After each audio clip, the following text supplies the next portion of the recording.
hello, everyone. I just want to give a quick intro to my friend Kelly Resendez, who I am so honored, honestly, to be her friend. I met her through another group that I'm involved with, another women's group. Um, as I was actually thinking about this on how to introduce you, Kelly, and I was thinking about you as like, like when you read an amazing book and you were going to recommend it to somebody and you're so excited for them to read it. And I feel like that's the same with me when I'm introducing you to somebody. I'm so excited for people to be able to get to meet you for the first time. But then also I have such a gratitude that I think you and I are just in the beginning of our friendship. And I'm so excited that there's so much more to get to know about. I feel like you and I could talk and talk and talk for hours and hours.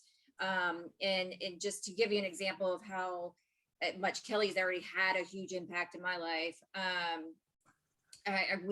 My boys and I, who have two teenage boys, we were in the car this weekend and we were talking about Kelly, and they've never met Kelly, but they love Kelly because she has given me some fantastic advice with regard to me trying to lead them down a path, and try to guide and advise them. And she gave, and I drive them crazy because I've tried to get them to read books. I've tried to get them to meditate, try to understand how their brain works. And they think I'm a little bit crazy. But Kelly gave me this fantastic and quite simple information and advice of just, laying off of them, that they're totally fine right now. And what I need to do is just be the role model and embody everything that I've been reading and learning and in what I'm trying to continue the path on, and just be the role model. And since I've done that, I mean, they're not only happier, but I've already seen extreme changes in them and their interest in what I do, and helping themselves. So I'm forever grateful for Kelly, even just for that. And then I had a little episode last night where I didn't want to do something, and I call it my little voice because that's what Kelly calls it. And then I heard my big voice, and my big voice told me, you should do this because it's best for you. And I got up and did it. So I've already studying a lot of things that she has taught me into practice. So with that, I'm going to hand it over to Kelly. I'm so excited to have you. Thank you so much. Yeah.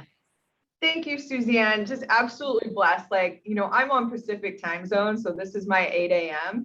And to get to spend time with just amazing women is just, there's no better way to start the day. So I'm going to just give you a little backdrop, just a smidge of why I'm here, why it's meaningful for me to be sharing some of these things with other people. I'll tell you, I was an absolute overachiever from the moment I started working. I was a perfectionist. I was somebody that was really, really driven by significance and materialism, and it served me well.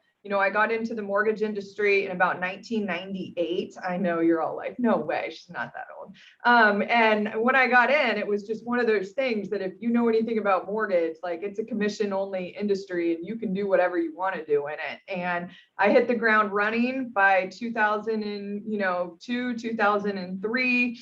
I was earning, really close to seven figures and had just this blessed life. And honestly, from the outside, that's what it looked like.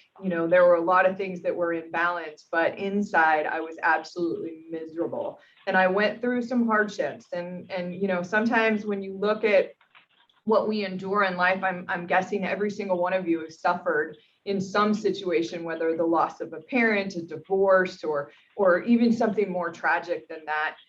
And it really woke me up in my life and allowed me to just raise my level of consciousness to be able to create something that was a lot different. It actually allowed me to create an internal world that matched my external world, where before it always looked good on the outside, but it didn't feel good on the inside. I think that we all can relate to those days where we're exhausted or we need a break and we want to escape. And, I hear women use the word overwhelmed so often. And it really is just not the way that we want to feel. And so I started this journey in 2004. It really started with getting my physical health in check and then moving more into the consciousness space, the mindfulness space. And that's taken me on a, what I kind of call just an amazing adventure. And it never stops. Once you wake up and you realize, like, I am the creator of my own reality, and I've got to get these thoughts under control. I've got to be able to be more powerful, believe in just limitless possibilities in my life in order to be able to serve even at that higher level. So that's why I'm here. When you get this abundance bug, part of it, you got to share it with other people, because I want to just continuously raise the vibration. The world that we're living in is so fear-based, and I don't do fear. It's just not a part of my life. And so I want to share some things with you about really creating this abundance mindset.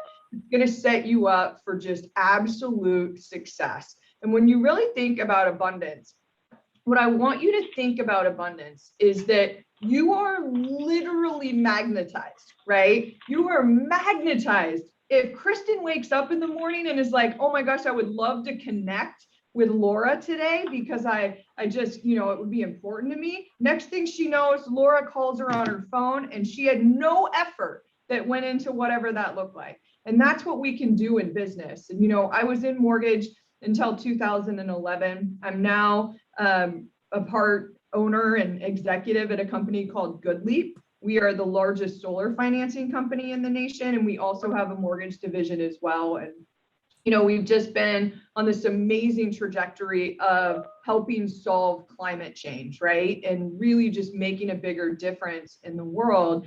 And when you think about magnetizing yourself, I knew I had outgrown mortgage. I was doing 50 loans a month. I had a full team, 5-6 people. It was Groundhog's Day for me. I lost some of that passion, and I knew I needed to attract something into my life. And that is when I met the CEO and founder of our company today. And I've been here since 2011. And I get to do these things on the side. I've written 2 books since I've worked here. I run our women's group. I run our diversity and inclusion group. I'm responsible for our culture. And so I get to share all of these same things with the people that I get to work with here too. And so when you think about magnetizing yourself, it really has to start with knowing how you want to feel. And so what I would encourage you to do is really because this mindset is important, but having a vision for how you want to feel is where I encourage people to start. Go through every area of your life, from your physical well-being. Here's how I think women should feel. When you look, and excuse me if I drop a couple F-bombs because I get really excited, but if you walk by a mirror, you should stop and be like, fuck, you're fucking amazing. Like, seriously, you're one hot, successful beast. Like, seriously, you should get chills when you look at yourself in the mirror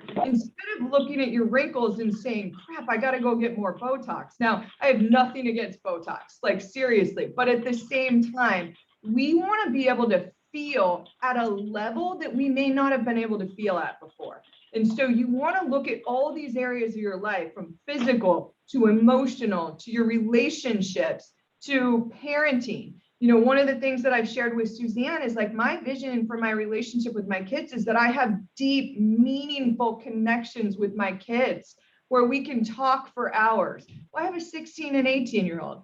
It is out there in the future. It is not happening right now, but I know that I celebrate the moments that it is, and I don't focus on the moments that it isn't.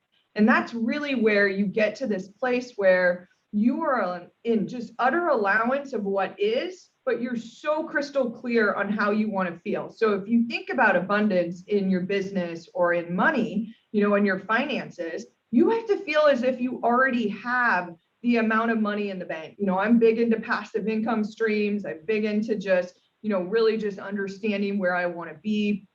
And so you already feel as if you've got that $25,000 passive income stream, and your net worth makes you feel like you never need to budget again. Like, just really start to document how you want to feel, because how you get there then is you support that with this mindset. So if you think about what mindset is, your mindset, I mean, for those of you that are probably in the same situation as me now, like my vision's starting to go, right? Like it's every time I go to look at something on my phone, I'm like, can I change the font? You know, and I was I'm 47, so I was a little bit late on compared to some of my friends, but that's what we have to do with our mindset is we have to just say, you know what, my mindset, my prescription is just not right. The way that I see things, I'm still experiencing that client not moving forward with me as if it's a personal attack.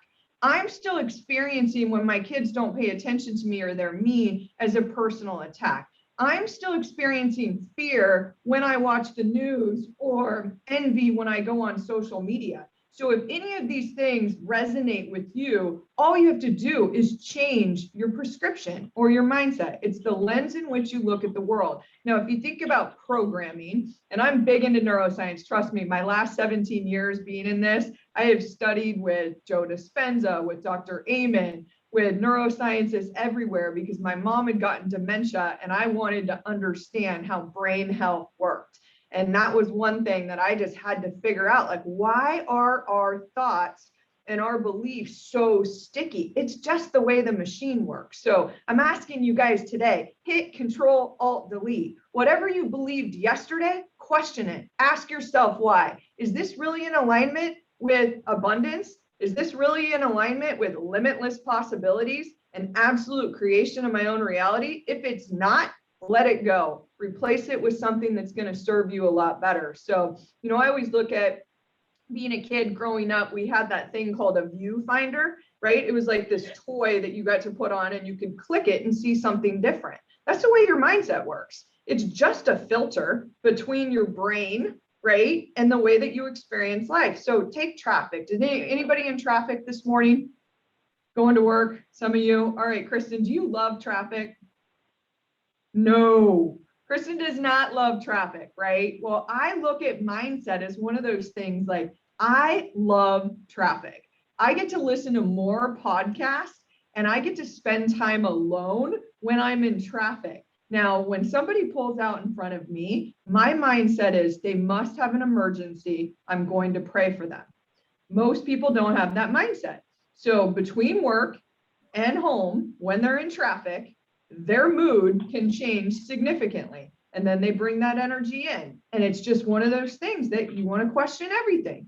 So when it comes to kids, this is my belief about kids. My kids chose me to teach me the lessons that I was unwilling to learn on my own. Well, I was not a very patient person before I had kids. So anytime I have to be patient, I'm like, thank you. Instead of, I can't believe that you just did that. Would you hurry up? I'm like, thank you. You're teaching me to be in my body. You're teaching me just to settle down a little bit, that kind of thing. So again, we get to choose this. So I'm going to give you some of the beliefs and benefits. These are things that I would write down. I'm going to send this PowerPoint out to you guys afterwards. So you don't have to necessarily write them down right now, but write down things that would shift. Like maybe when you lose a client, how many people out there love losing clients, right?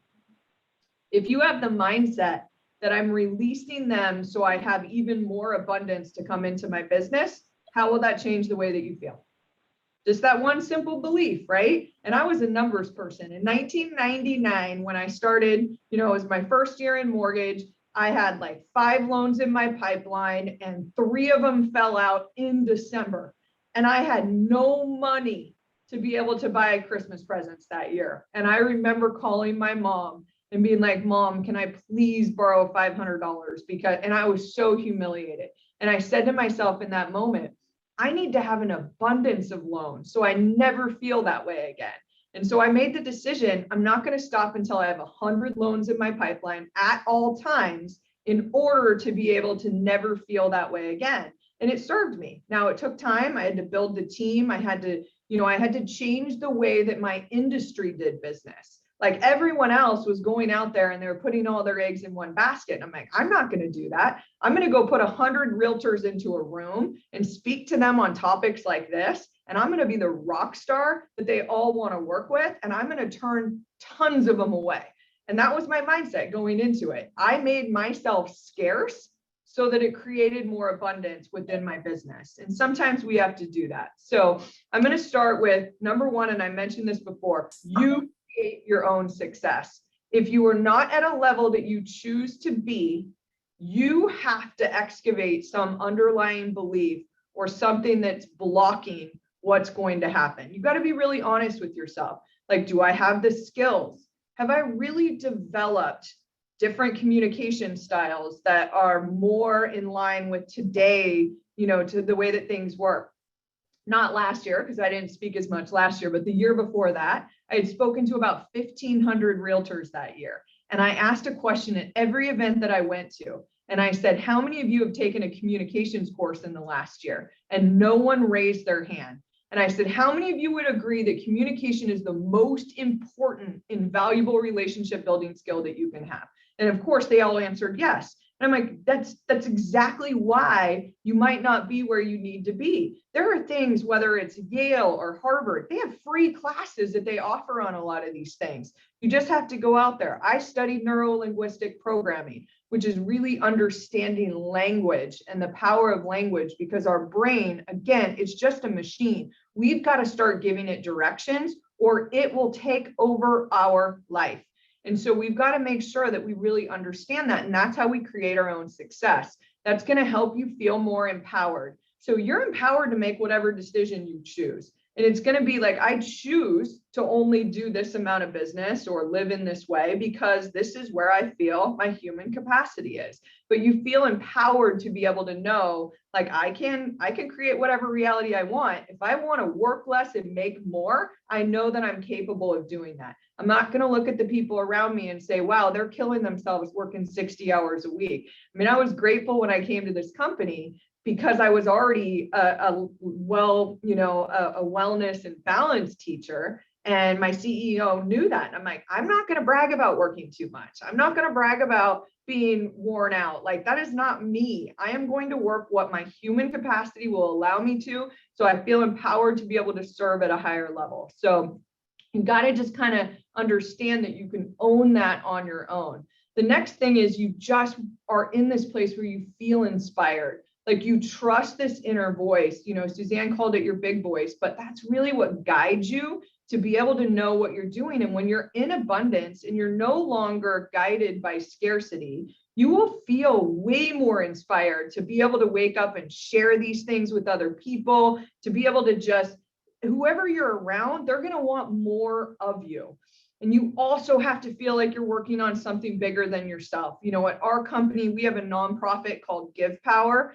And, we basically have water desalination plants all over the world. Right now, we're one of the top water providers in Haiti as they're going through their earthquake. And I know every day that I come here, I'm making a bigger impact. So you've got to be able to align that purpose, that understanding that when you help this high net worth family do something in commercial real estate, they're the givers, they're the donors, they're the ones that are out there even doing something bigger than what it is. Like, I look at Amazon today, and I'm sure you guys are all with me. I feel like the Amazon Prime drivers and I are like in a relationship at this point. I'm single, so it's about all I've gotten in COVID, right? But every time I click on Amazon, I also know that they have a big mission. They're the ones that are buying all of the water supplies that we need to be able to get them to where they need to go. I know that they're invested in the world at a greater place. So that will help you as well.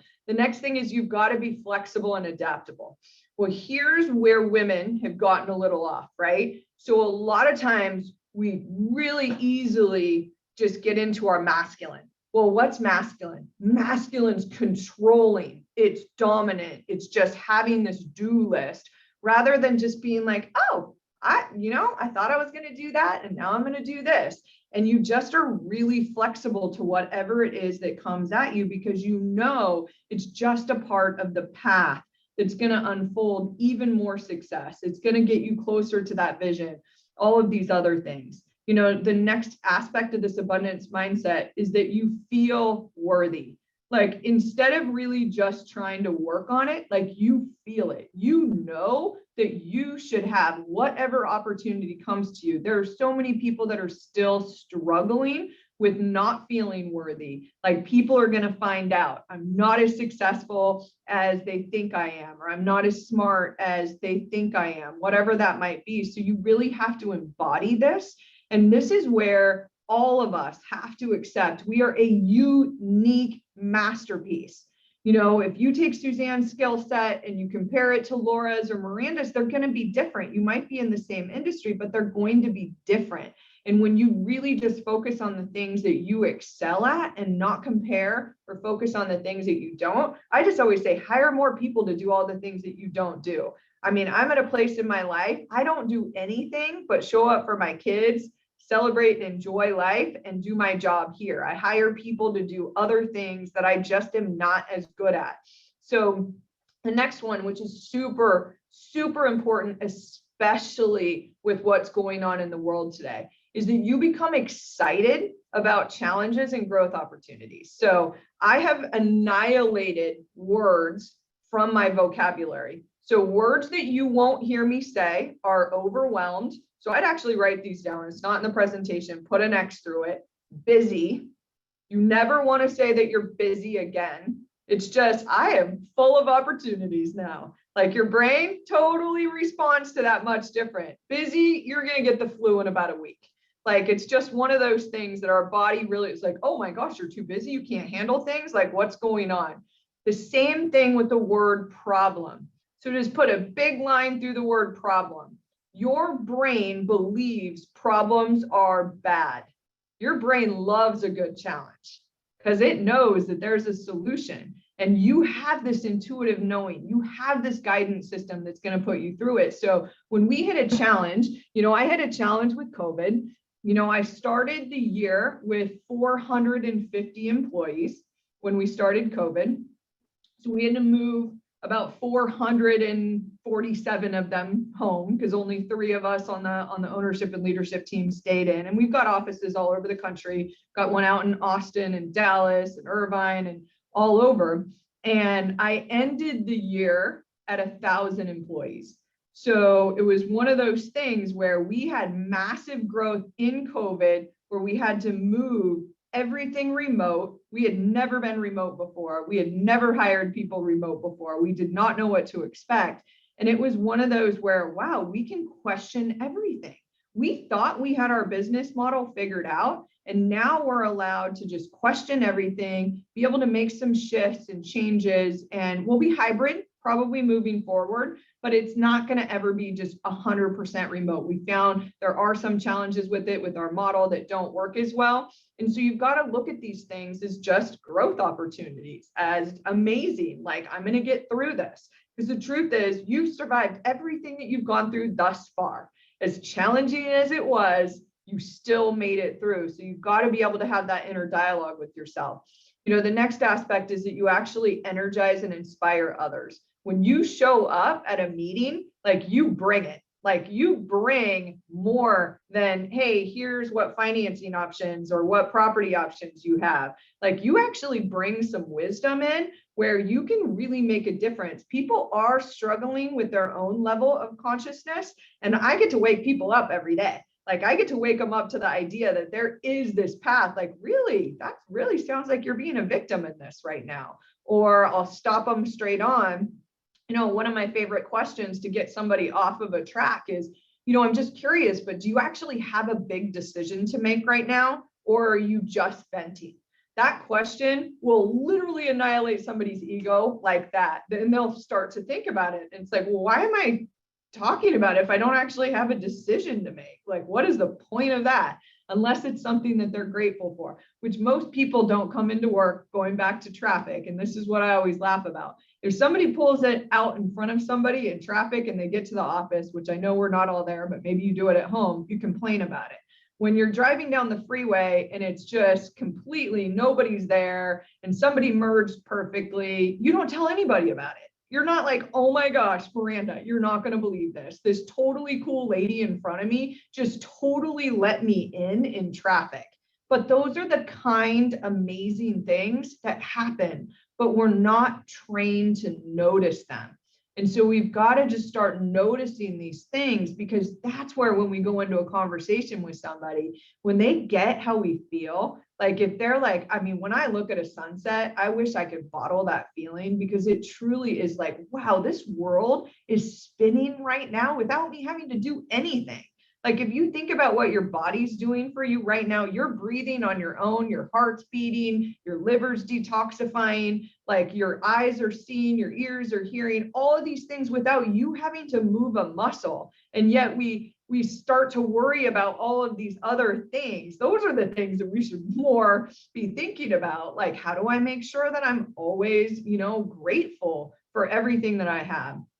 And then the last aspect of this mindset is it truly you just have massive clarity. Like when you wake up, you're like, I know where I'm going. I want to feel healthy. I want to feel ageless. So I'm going to get on that treadmill. I'm going to work out. I'm going to have more water today. I'm going to feed myself amazing foods. When I look at the environment that we're in right now, I'm in absolute shock that we are not having news stories today telling everyone to go on an anti-inflammatory diet. Doesn't make any sense. Why are they not telling everyone when they know that the majority of cases today, these people have inflammation? So easy to get inflammation out of your body if you eat the right way, right? But you'll have clarity about what it is that you have to do. You'll have clarity about who to call that day.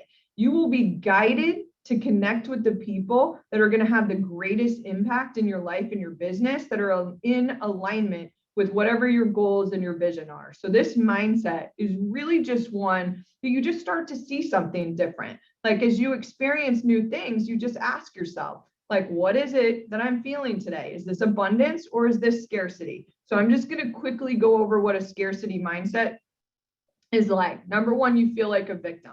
This is happening to me. An abundance mindset, it's happening for me. If anyone's familiar with Byron Katie, that's really where amazing, amazing goodness about what that looks like. Yes, Tony Robbins says it too. We are all just translators of messages that we know to be true. So it's one of those things that you have to ask yourself, like, is this really happening to me? Are my kids, my clients, all of these people that make me feel, internally, is it tethered to something external? You feel frustrated, anxious, or overwhelmed. Anxiety is a brain sickness. Unfortunately, it's like getting the flu in your brain. You get stuck in a loop and you've got to figure out how to get out of it, which is going back to that abundance. You feel powerless, like there's nothing that you can do about the market. There's nothing that you can do about what's going on. And trust me, I've been in the same boat with you guys. I know you guys have gone through markets that are devastating as well. You can still create power in those markets where you find opportunity that other people aren't really looking for. I had to transition my entire business in 2008. I was working at Washington Mutual for 16 years, and I had to transition my entire business to supporting REO and short sale acquisitions. And it was boom, overnight. I needed to learn things that I didn't know the day before really quickly so that we didn't miss a beat and kind of maintain where we are. So it gives you that shift of like, okay, I'm open and flexible. I did things that way yesterday. I've got to shift and do things a little bit differently today. You focus on what's not working. So when there's a challenge, you just focus on what's not working instead of how can I get creative about this? Like maybe I have my own group of people that I can reach out to and get some help so that I'm not just focused on what's not working. And you feel a lack of freedom. And that's really where creating an abundance in your life with passive income. I mean, I get to work. I get to come here every day. I don't have to do it. I'm at a place where it makes me excited that we're changing the world with green energy financing, but I don't feel like I've lost my freedom. So many people feel like they have to work. And then if you've got small kids or kids at home, you're constantly in this back and forth between, oh my gosh, I'm not a good enough parent. I'm not a good enough career woman. And then yourself, right? A lot of times takes the back seat. So you've got to be back to that creator of your own reality. And I'll tell you right now in my life, I believe wholeheartedly when we put ourselves at the top of the list, I'm very faith driven. So God comes first, but second is my emotional and physical well-being. And my family knows that. Like, I can't serve you. I can't serve others unless I really put myself first. And so I know that I need human-free days. I need human-free weekends where I can just recharge and do the things that I love. I coach women all over. And sometimes I ask the question, like, what do you love to do? And they're like, I don't have any space. I don't even know what I love to do. After my divorce, I was like, what do you mean? What do I do? I do soccer on the weekends. Like I do dinners for my kids and their friends and whatnot. And I had to find those things that I really love. So you want to make that list, like that self-care adventure list that you just love to do these things over and over. And that will really help you. So I'm going to give you some steps, and then we're going to run through a process that's going to really maybe release, we're going to focus on financial. Some of you might have some blocks in other areas of your life, but we're really just going to focus on the financial abundance blocks that we know of today. First thing, you've got to become aware of your thoughts and their power over your life. So if anyone's read Eckhart Tolle, Untethered Soul, my book, Big Voices, like it really is about you are not your thoughts. And there's so many of them. I mean, come on, 60,000, we can't control them. There's just so many, but you can start to tell your brain what to think more of. And so when you really just understand how your subconscious and your conscious mind work in tandem, you will put more things in than what you get out. And you'll see thoughts start to change over a period of time. You also have to practice gratitude. So what this means is not, I'm grateful for everything that I have. You actually ruminate, like you go into these spaces, whether it's 5 minutes, 10 minutes, and you try to feel the things that you experienced over the last few days, that you can really feel them again. You can connect with, my daughter's going to college in just a couple short weeks, and I'm just ruminating on the moments that we spend together, because I know that is just, there's not as many anymore. And so you've got to practice it. You also have to practice it over the challenges that you have. I am so grateful for everything that I went through. If I shared with you all of the things that happened in my life over that 17-year period of time, it is amazing. Sometimes I'm like, wow, you're still standing, good job. There's just so much in it, but I'm grateful for all those opportunities that allowed me to become more resilient, less tethered to external things having an influence over my internal world. You got to believe in unlimited possibilities. I mean, if you would have told me, like, honestly, 10 years ago when I joined this company that we'd be a $12 billion company, I would have been like, it's a small mortgage company. And like we had a solar division, and, and then we sold the solar division to Solar City, and then this happened and that happened. And here we are today, being in this position of helping really solve climate change. I mean, it was just, I knew that's what Hayes's vision was. And I was like, wow, all right, I'm going to sign up. I'm coming over. Let's do this. But I had to believe in unlimited possibilities. I had to walk away from my career in order to be able to start over into this role. You have to cultivate and share your purpose even more.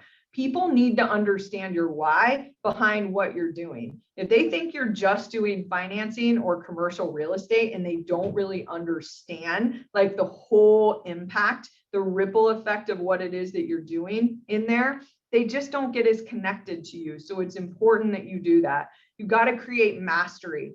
I talked about that communications course. You want to figure out some of those skills that you are like the person. If someone's like, wow, I'm having a challenging, situation communicating, they're like, oh, you've got to call Miranda. Like she is a communications expert. Like she understands the right questions to ask, how to teach you to use some of these different strategies to be able to overcome objections, things like that. Time management, you have to get to mastery in that. I mean, we have so many things on our plate. We have to learn how to create space. My favorite answer, and you might want to write it down when anyone asks me anything, is, you know what, that's a great idea. I don't know if I have capacity to be able to take that on or say yes. I'm going to have to get back to you in 24 hours. I am not an immediate yes girl anymore, because what I used to do, being that people pleaser perfectionist that I'm in recovery from, I used to say yes to everything, and I was helping other people achieve their goals, and I wasn't achieving my own. Now that gave me significance, but it didn't get me closer to where I wanted to be. The next one, part of mastery, is that choosing your language wisely.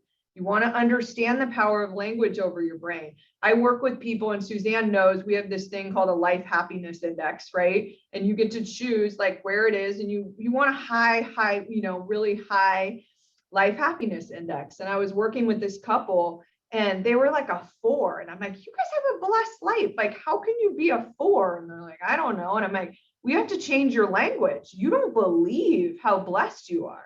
And they actually went out and created an adjective wall in their room, because you know what they used to say when someone would say, how are you? They used to say good. Good is nothing. Like, if somebody says good to me, I'm like, it's that bad. Like, it should be fucking extraordinary. Like, that's how we should feel every day.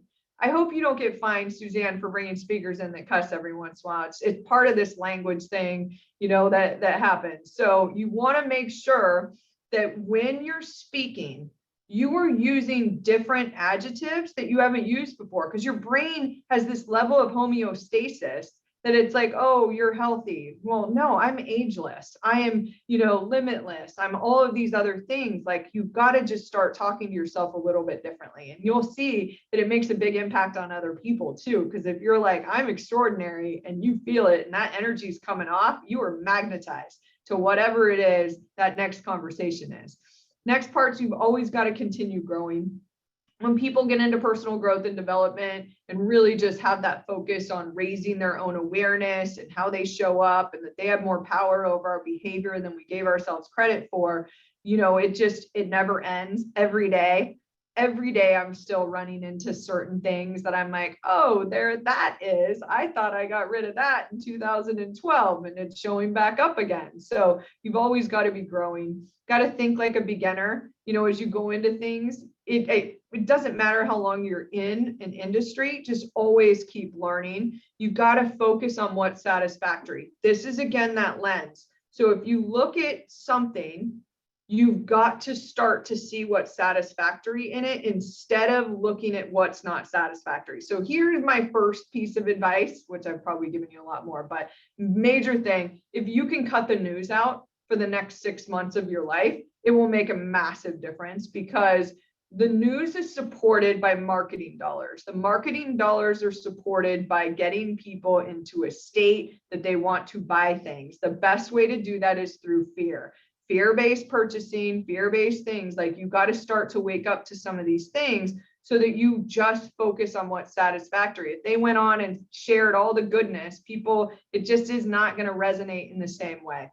And then creating some new affirmations that you can focus on every day. And I still do it. I have a morning ritual that I do 365 days out of the year. I look at my vision, my goals, my affirmations. I really, I encourage journaling, because that's really where I release the things that I might be struggling with at that moment. And that way I can just move forward and know, like, I know what my desires are. I'm not there yet. I'm just going to release them and kind of move forward. So these are just some of those steps into getting into abundance. And so what are abundance blocks? And this can happen in any area of your life, because abundance applies to relationships, love, money, other things. So again, I'm just going to talk a little bit about the ones that can affect wealth, because that's what's really affecting what's happening in your business today. And so these are just subconscious obstacles that are typically coming from a state. I would probably say most abundance blocks that I help people work through are from anywhere between about age 4 to age 10. These are things that you may have witnessed or felt or experienced that got lodged in there, that are just holding you back from getting to that next level of feeling limitless. So I'm going to just talk on a few of the abundance blocks that are out there that you can just kind of see, because then we're going to walk through, just a short guided meditation that I'm going to hopefully help you release some of these things. So first one is judgment. You judge other people with money or success, or you think what they're doing is what you would have to do. So maybe there's the workaholic, the person that's doing, terrible things to get where they are. You're judging them. We don't want to judge at all. We literally just want to see people as a unique expression of themselves and have no disdain. Just don't even notice, because again, that's unsatisfactory, right? We only want to focus on the things that are satisfactory. If we focused on all the bad people out there, we're going to feel really bad. Money beliefs from childhood. These are things where your parents said, you can't have that. We can't afford that. Money doesn't grow on trees. Money's the root of all evil. Just some of the things that maybe your parents said or did out throughout time. belief that hard work is the only path to success. A lot of people believe that you've got to just work your butt off always in order to get there. And I'll tell you, when you get in flow and abundance, again, you're magnetized. You're literally like, it just comes towards you. Having doubt and fear. Maybe there was a time in your life that your parents got a divorce and you were afraid that you were going to be homeless. Maybe you were homeless. I've worked with plenty of people that have really struggled with some of these things, and they're afraid every time they go to use their debit card that the money's not going to be there. Like, there are some of these things that are imprinted in there. And when you think about why 4 to 7, basically our frontal lobe kicks on average at age 7. So we're really kind of free from a lot of things. We don't ask questions like, do they love me? Are we safe? That kind of thing until we get a little bit older. And so some of that imprinting that we're seeing from our parents just constantly hits us. And so basically what I'm going to do now is I'm going to stop share. And I don't know if all of you guys have ever been through kind of a guided meditation or not, but we're just going to go through this process that we're going to try to take ourselves back a little bit. This is not hypnosis. I'm not going to make anybody quack like a duck. It's totally safe. You're going to come out of it pretty easily. And this is something that you can do on your own as you move forward. I know this is recorded. There are so many powerful speakers in this space. If anyone's familiar with Mind Valley, there are a lot of amazing abundance block programs that are out there that they have as well. And so you might want to check it out just a little bit later. So, all right, I'm going to go ahead and get started. So what I'm going to have you guys all do right now is just close your eyes. And just put your shoulders back as far down as you can. And the first thing that I want you to do, I want you to imagine all these cords and ties that are tethering you to the external world right now. And I want you to imagine all that pressure.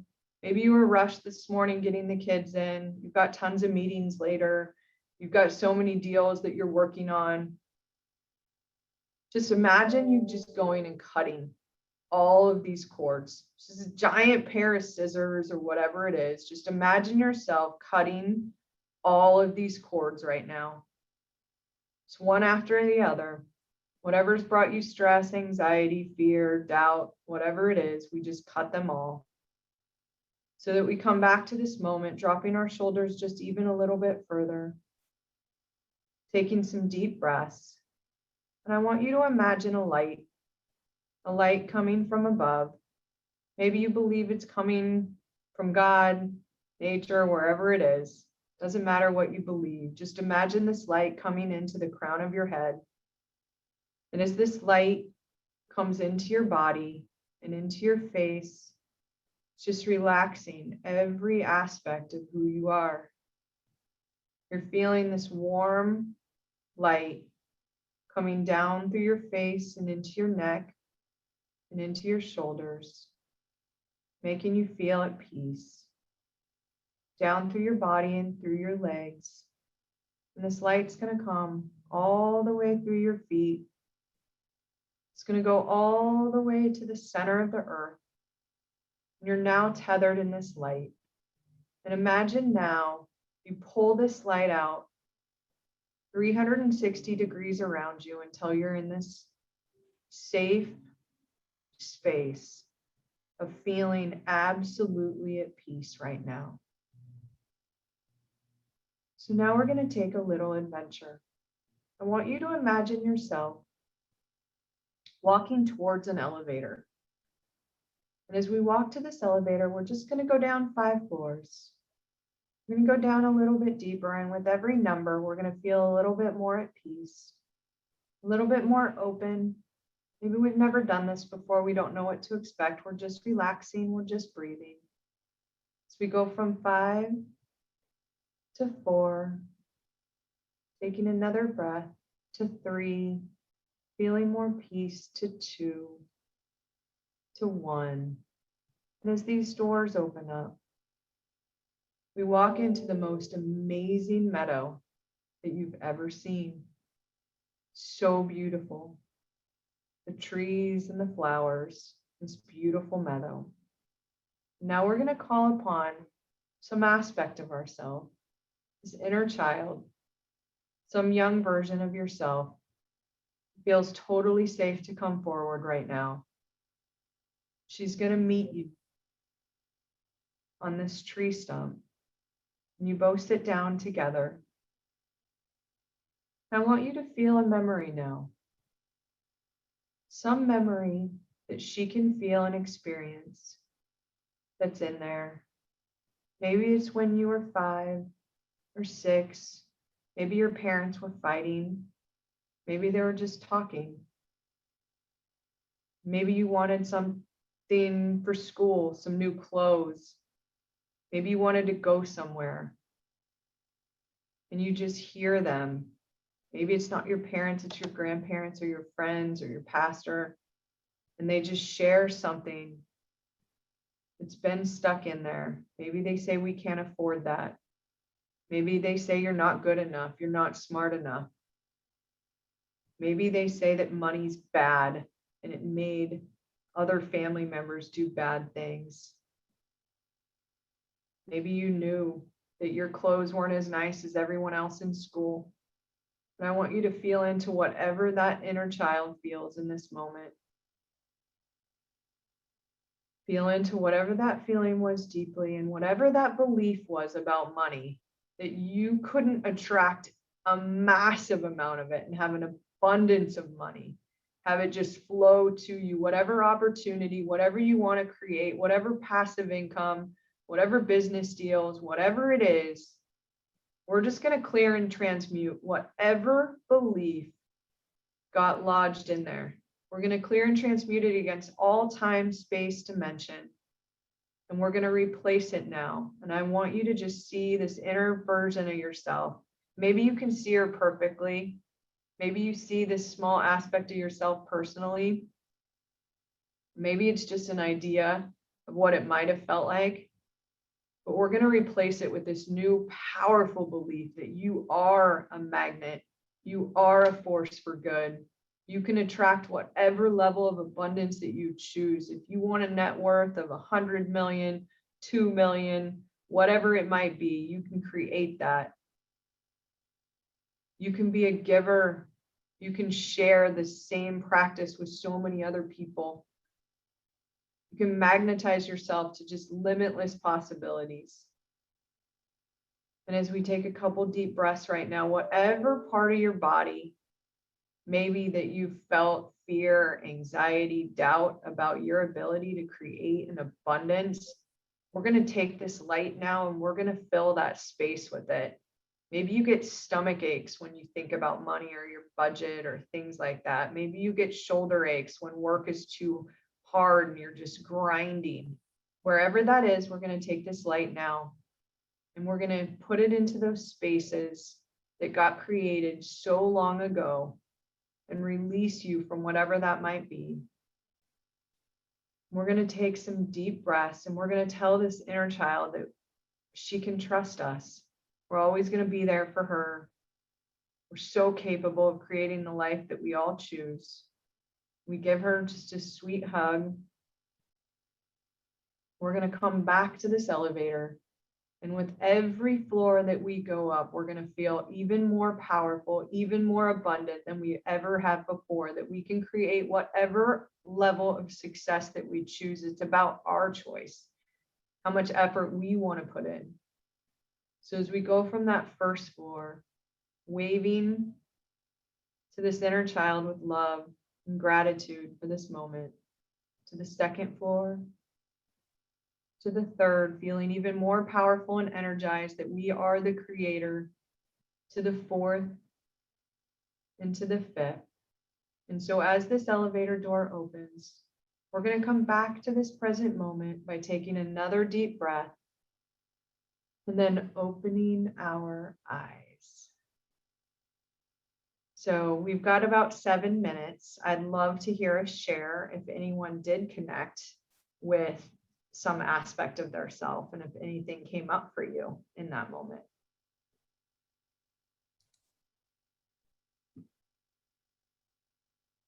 I can always start. I mean, every time I hear Kelly speak and connect with her, I'm always reminded, and she always reminds me and checks me on my words that I use. And so the biggest takeaway for me is to constantly be aware of how I'm feeling and catch myself in those moments.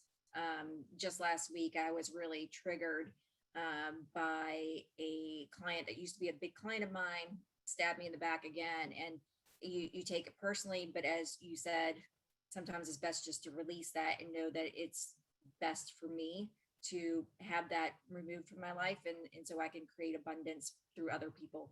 So love the meditation was beautiful. Thank you, Kelly. Awesome.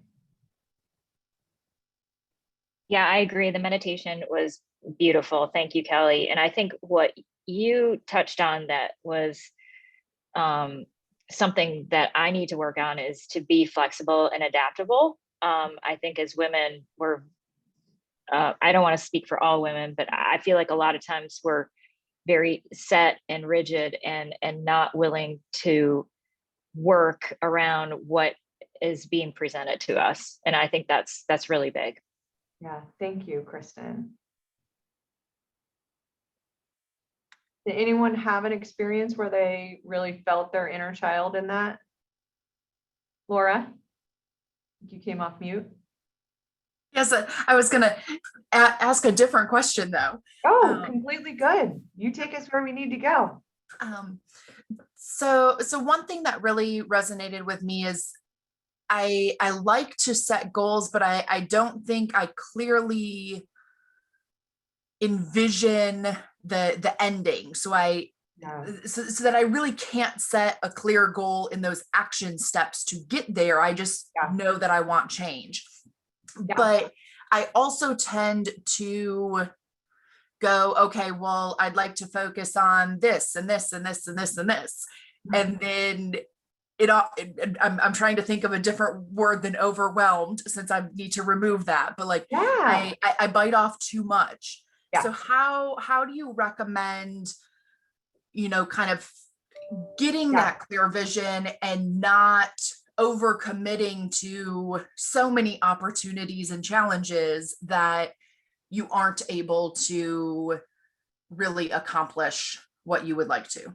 Yeah, absolutely. So it really starts with that vision of how you want to feel, and then solidifying your priorities. Like, really, what are the top priorities? And a lot of times in life, I will look at seasons where like my health is my greatest priority right now, and I will say no to a lot of other priorities. And then I have non-negotiables when it comes to my priorities. Like when my son asked me to play catch with him, it's an automatic yes, no matter what. No matter what I'm doing, I'm cooking, it could make no difference, because I know when he wants to do that, that's our connection time. And so you're going to be thoughtful now about your time. So when, again, you start with that vision of how you want to feel. So the way that goals work, goals give you dopamine. So when you achieve a goal, you get a burst, right? So dopamine is really a powerful hormone to make you feel better. But what we want long-standing serotonin.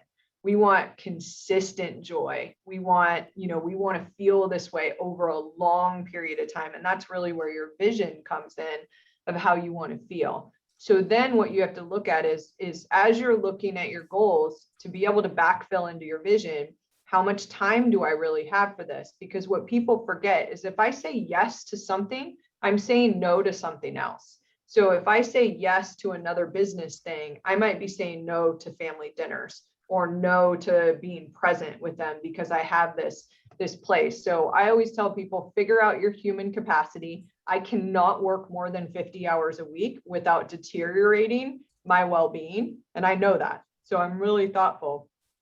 If I travel too much, I've got to offset it with human-free weekends. Like I really just have figured out kind of that capacity level, and then just say no a lot more often. And before you say yes, you look at your priorities and you look at your vision and you ask yourself, is this in alignment, or is this just something that I'm filling or distracting myself with? Hopefully that helps. Yes, thank you. And I have a lot of tools on my website. I'll just pop it in here. That have some of these strategies that are in there under the resource section. So, and I'm not sure who said it, but there's something I heard that I love is no is a complete sentence. I think too many times women, again, I hate to generalize, but we go into these excuses and why, just because we're always trying to make everyone feel so comfortable and stuff. And sometimes just no is enough. Like we don't have to, completely explain ourselves. Yeah. So, and Suzanne, I popped in the website and my information. So this is, this is my mission, is to help other women. I don't coach any longer on a one-on-one basis, but I'm always down. Suzanne knows, like, I'll pop stuff on groups and say, I've got 30 minutes this weekend. If somebody wants a slot, I want to empower women so that they can empower women. And it starts with some of this deeper stuff. People don't realize how much that subconscious wounding can hold us back in other areas of our life. So I'm absolutely down with that. Reach out to me. I'll make some space, and any friend of Suzanne's is a friend of mine. Thank you, Kelly. Awesome. One quick thing I wanted to let everyone know, it's not going to be my little Oprah moment. Hopefully I have more Oprah moments in my life, but for everyone who is joining on this call, I will send you either the Kindle version or hard copy or Audible, whatever you want. I'm going to send you Kelly's book called Big Voices. It's a fantastic book. It's one of those that you're going to want to read over and over, because every time that you read it, you'll probably get something out of it differently than what you've experienced in your life at that moment. So I'm excited for you guys to continue to hear and read about it, because it's beautifully written. So thank you. Thank you. I'm so fired up today now. Like, I'm like, this has been so fun. So thanks for all your energy, and I look forward to chatting with you guys all soon. Thank you so much, Kelly. All right. Thank you, Kelly. Bye.